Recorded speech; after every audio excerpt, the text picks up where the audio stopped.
Hi, very good evening, guys. So अगला question crypt series में we have cross plus roots is danger. बड़ा ही खतरनाक सवाल है seriously. Let's see how we gonna solve this. ठीक है, बहुत कम हिंट्स मिलने वाली है हमें. ठीक, ध्यान रखना थोड़ा बहुत. तो देखो यार, ये 5 डिजिट है. 5 डिजिट मेरे पास 6 डिजिट आ रहे हैं. तो एक चीज मैं श्योर हूँ कि जो मेरी डी की वैल्यू है, वो डी की जो वैल्यू होने वाली है, वो डी की वैल्यू क्या होगी? मेरी डी की वैल्यू है 1. तो एक चीज मेरे को यहाँ से श्योर है कि मेरी डी की वैल्यू 1 है. ठीक है, और ये मैंने यहाँ पे कांटा लगा दिया. ये कंफर्म है, मेरी वैल्यू 1 है. अब यार तुम यहाँ पे देखो ना, मैं सी की वैल्यू को 8 कंफर्म मान सकता हूँ, ना कंफर्म मान सकता हूँ, 9 बिकॉज नीचे है आर. ठीक है, तो यहाँ पे सिंगल डिजिट होती तो मैं बोलता या तो 8 हो 9 हो सकता था. ठीक है, एक कैरी आता तो सी की वैल्यू या तो मैं मानता 9, तो वहां पे पॉसिबिलिटी होती है. अगर आर नहीं होता तो ए की वैल्यू 0 हो जाती. पर यहाँ पे ये चीज मैं नहीं बोल सकता. ठीक है, समझ में आना मैं क्यों नहीं बोल सकता? बिकॉज अगर यहाँ पे 4 ही डिजिट होती तो मैं बोलता अगर ये 9 है, बिकॉज इसको 9 ही होना पड़ता. यहां से कैरी आता, ये 10 होता, आगे कैरी जाता. पर नीचे तो आ रहा है, फिर तो कुछ भी हो सकता है. तो चलो अब इसको देखते हैं कैसे सॉल्व करें. वैसे तुम जब काफी सारे क्वेश्चन सॉल्व करने स्टार्ट कर दोगे, तुम एक चीज देखोगे यार, हमें हमेशा ना वैल्यूज जो है, डिजिट्स जो है, वो लास्ट से स्टार्ट, या तो 8 लो या 9 लो. पहले सबसे पहले हम जो भी फर्स्ट डिजिट होती है ना, हम उसको 9 रख के सॉल्व करने की कोशिश करते हैं. पर मैं तुक्केबाजी नहीं चाहता. ठीक है, मैं एक प्रोसेस चाहता हूँ. उस प्रोसेस से जो वैल्यू आएगी हम वो करना स्टार्ट करेंगे. जैसे तुम प्रैक्टिस करोगे, हो सके तुम्हें पता लगे कि वैल्यूज आ कैसे रही है. हाँ, सी इसकी वैल्यू 9 होंगी, पर आई कैसे, वो तुम देखोगे कैसे. और ये मान के चलना है, ज्यादातर क्वेश्चन इस तरीके से फ्रेम किए गए होते हैं कि स्टार्टिंग की जो वैल्यू है या तो ये 9 होंगी या फिर ये 8 होगी, इससे 7 तक नहीं जाती. ठीक है, पर मैं डायरेक्ट वैल्यू पुट नहीं करना चाहता. मैं सपोज ये हो, सपोज ये हो, वो सपोज वाला वर्ड यहाँ पे मैं यूज नहीं करना चाहता. Will follow approach. ठीक है, जैसा भी हो क्वेश्चन सॉल्व करने की कोशिश करेंगे, देखते हैं होता है कि नहीं होता. यहां से अभी तक बस एक चीज कंफर्म हुई है कि मेरी जो डी की वैल्यू है वो 1 है. अब देखो, और यहाँ पे एस एस आर, अगर तुम किसी भी डिजिट्स को ऐड करते हो, कोई मान लो अगर नंबर 1 1 है तो क्या तब भी क्या आएगा? 2 आएगा. 2 2 है तब भी क्या आएगा? 4. 3 3 है तब भी क्या आएगा? 6. तो अगर तुम किसी भी सेम डिजिट को ऐड करते हो तो जो आपका रिजल्टेंट आता है वो आपका इवन नंबर होता है. ये आपको पता होना चाहिए. ठीक है, तो आर की वैल्यूज क्या क्या हो सकती है? देखो, आर की जो वैल्यूज हैं वो वैल्यू हो सकती है 0 2 4 6 और 8. ये मेरे आर की वैल्यूज हो सकती है. 0 नहीं हो पाएगी, बिकॉज अगर 0 होगी तो एस भी 0 होना चाहिए. तो 0 0 सेम हो नहीं सकता. 2 अगर मैं पुट करूं आर की वैल्यू तो एस की वैल्यू 1 होगी. 1 हो नहीं सकता बिकॉज डी की वैल्यू 1, और मैं श्योर हूं इस चीज का. तो 1 भी नहीं, ये 2 भी नहीं हो सकती. 4 पुट करके देखते हैं. तो मैंने आर की वैल्यू को पुट किया 4. ठीक है, मैं यहां पे लिखता हूं, मैंने आर की वैल्यू को पुट किया 4. यहां पे मैंने लिखा 4. और एस की वैल्यू को मैंने, आर की वैल्यू 4 है तो एस की वैल्यू कितनी होगी? 2 2 2, और ये हो गया 3. तो ये मेरी एस की वैल्यू है 2, और मेरी ई की वैल्यू कितनी है? 3 है.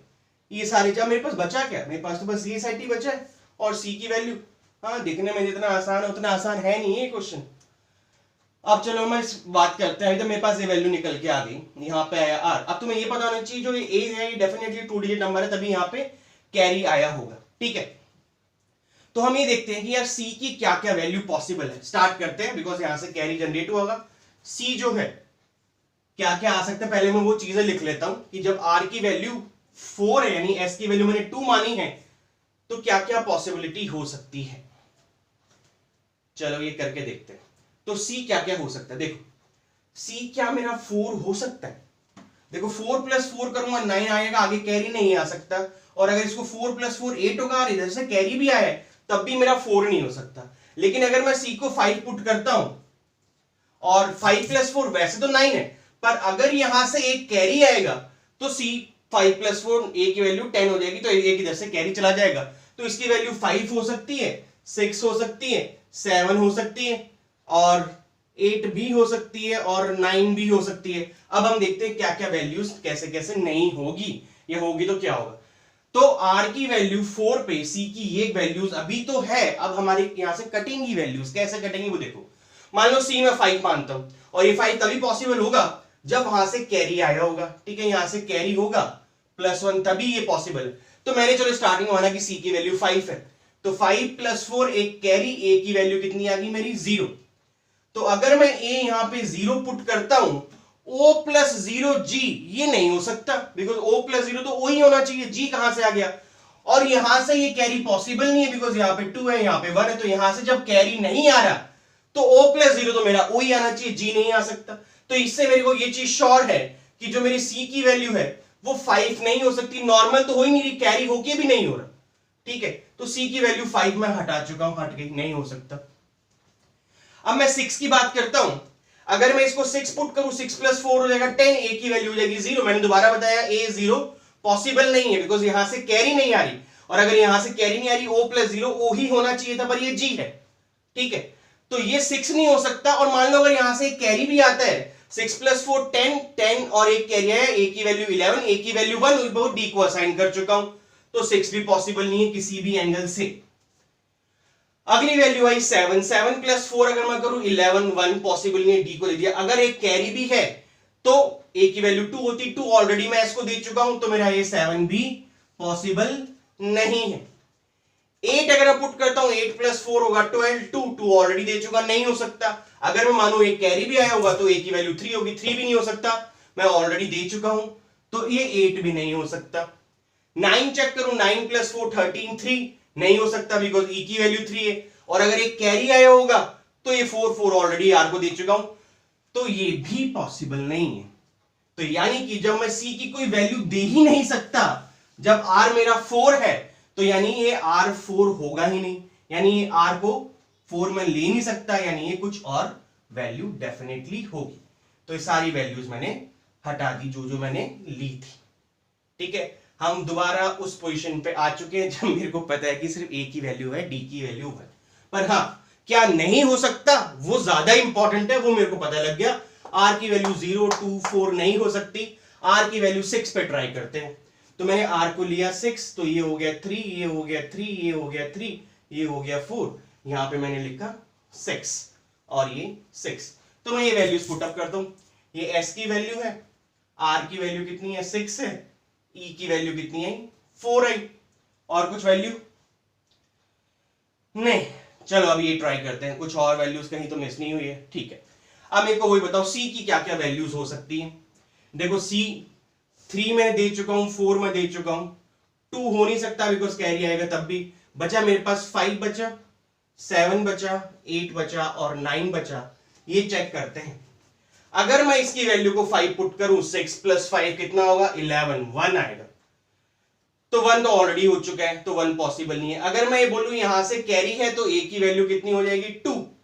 हाँ, ये एक पॉसिबिलिटी हो सकती है कि मैं ये मानूं कि मेरी सी की वैल्यू अगर 5 है और तो यहां से मैं एक कैरी मानूंगा, तो 6 + 5 11 और एक कैरी, तो ए की वैल्यू कितनी हो जाएगी 2। तो ये हो जाएगा ए की वैल्यू हो जाएगी 2 और मैं सी की वैल्यू को लेकर चल रहा हूं 5 जब मेरा आर 6 है, ठीक है। तो अब क्या हुआ, सी की वैल्यू 5, 11 एक कैरी आया, हो गया 6, ए की वैल्यू आ गई 2 आ गया, यहां पे मैंने लिख दिया 2। अब मेरे को ये बताओ कि आर ये ओ की वैल्यू क्या क्या पॉसिबल है। अभी मैं सी की 5 पे बात कर रहा हूं, ओ पे जो वैल्यूज पॉसिबल हैं, ओ की वैल्यूज कौन कौन सी पॉसिबल है। ओ की सिर्फ मेरे पास 3 वैल्यू बची, 7, 8, 9। चेक करते हैं इनमें क्या क्या होने वाला है। देखो अप्रोच देखो कैसे करना है।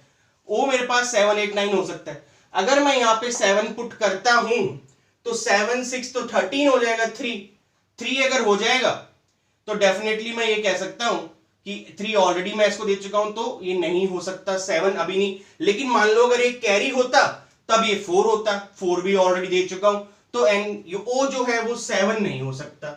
8 पुट करूं, 8, 6 14 आएगा, 4 नहीं हो सकता। अगर यहां से एक कैरी भी मानू तो 5 होगा, 5 ऑलरेडी दे चुका हूं, तो ये भी नहीं हो सकता। अगर मैं 9 पुट करूं, 9, 6 15 5 होगा, एक अगर कैरी भी आया होगा तो भी 6 होगा, तब भी पॉसिबल नहीं। तो ओ की वैल्यू जब सी 5 है तो मैं 7, 8, 9 पुट कर ही नहीं सकता। तो यहां से मेरे को ये पता लग गया कि ये सी जो है 5 नहीं हो सकता, ठीक है। तो ये सी 5 नहीं हो सकता, तो ए 2 नहीं होगा, इनको हटा दो, सी 5 नहीं हो सकता, ठीक है। अब सी को मैं पुट करके देखता हूं 7, चलो 7 पुट करते हैं। अगर मैंने इसको यहाँ पे 7 पुट किया सी को, तो ए पे आ गया 3, ये हो गया 3। मैंने सी को पुट किया है 7, ए आया है मेरा 3, जो कि पॉसिबल नहीं है, लेकिन अगर एक कैरी हो तब भी पॉसिबल नहीं है, ठीक है। 7 तो फिर पॉसिबल ही नहीं। देखो अगर मैं 7 पुट कर रहा हूं, 7 6 आएगा 13, 3 ऑलरेडी एस को मिल चुका है, और अगर एक कैरी भी होगा तब आएगा 14, ए की वैल्यू 4 आएगी, 4 मैं ऑलरेडी दे चुका हूं, तो सी की वैल्यू 7 भी पॉसिबल नहीं है। चलो पुट करते हैं 8। अगर मैंने 8 पुट किया, 8 और 6 14, 4 आएगा, 4 ऑलरेडी दे चुका हूं, पॉसिबल नहीं। लेकिन अगर एक कैरी है तो ए की वैल्यू 5 आ सकती है, तो ये चीज हो सकती है। तो मैंने लिखा सी, मैंने यहां पे पुट किया है 8, 8 6 14, एक कैरी मान के चल रहा हूं, तो ए की वैल्यू आएगी 5, ए मेरा आएगा 5, मैंने यहां पे 5 पुट कर दिया। तो अब ओ की कौन कौन सी वैल्यू, बिकॉज ये कॉमन तो मैं ओ ही प्रिफर करूंगा। ओ की कौन कौन सी वैल्यूज बची, ओ की वैल्यू बची 2 और 7 और 9। 2 7 9 पे मैं चेक करके देखता हूं ओ पे क्या हो रहा है। अगर मैं 2 पुट करूं तो 8 ही होगा, कैरी जाएगा नहीं, जबकि मेरे को तो कैरी लेना था, तो ये पॉसिबल नहीं है। अगर मैं 7 पुट करूं, 7 6 कितना होता है, 13 होता है, तो 3 आएगा, पर 3 मैं ऑलरेडी दे चुका हूं। और अगर यहां से कैरी भी तब भी 4 आएगा, पर 4 मैं ऑलरेडी दे चुका हूं, तो ये भी नहीं हो सकता। अगर मैं 9 पुट करूं, 9 6 15 होगा, 5 आएगा, एक कैरी आएगा, 5 मैं ऑलरेडी दे चुका हूं। और 9 6 15 अगर यहां से भी एक कैरी उठाऊं तो एन की वैल्यू 6 आएगी, 6 मैं ऑलरेडी आर को दे चुका हूं, तो ये वैल्यू भी पॉसिबल नहीं है। तो यानी सी जब 7 है तो ओ की वैल्यू में असाइन कर ही नहीं सकता। तो यानी जो 8 पे, सॉरी 8 है तो मैं असाइन नहीं कर सकता, यानी सी मेरा 8 नहीं हो सकता। तो जब 8 नहीं हो सकता तो हटाओ इनको, ये 8 नहीं हो सकता। अब मैं पुट करता हूं सी की वैल्यू 9। अगर मान लो मैं सी 9 पुट करता हूं यहां पे, तो ये वैल्यू 9 6 कितनी होगी, 15, और अगर एक कैरी करूंगा तो 6 आएगा, तो यानी कि कैरी नहीं हो रहा। अभी कैरी आएगा तो होगा 16, पर 6 ऑलरेडी मैं दे चुका हूं, तो कैरी नहीं है। सी की वैल्यू मैंने 9 पुट करी है, यानी सी को मैंने पुट किया है 9, तो मेरा ए आया है 5, ठीक है। सी को 9 पुट किया तो ए आया 5, ए आया 5। अब ओ के लिए कौन कौन सी वैल्यू बची, ओ के लिए बचा 2 7 और 8, 2 7 और 8। अगर मैं ओ को 2 पुट करता हूं तो एन की वैल्यू कितनी आएगी, 8, 2 पुट करता हूं तो 7, वाह ये बन रही है बात। 2 पुट किया मैंने ओ की वैल्यू को, तो एन की वैल्यू आई 8, 2 पुट किया ओ की वैल्यू को, एन की वैल्यू आई 8, 2 पुट किया यहां पे, जी की वैल्यू आई 7, फैंटाबुलसली फैंटास्टिक। तो मेरा ये सीक्वेंस में पूरा प्रोसेस फॉलो किया, तो ये आया। अब मेरे को फाइंड आउट करना है, suppose D plus A plus N plus G plus E plus R, इसकी वैल्यू क्या होगी, तो 5 + 1 6 14, ठीक है। और जी की वैल्यू कितनी है अपनी, जी की वैल्यू 7 है, तो ये हो गया 5 + 1 6 14, 14 7 21, 4 25 और 6 31, so 31 is the right answer, right? So thank you so much guys, take care, bye, love you.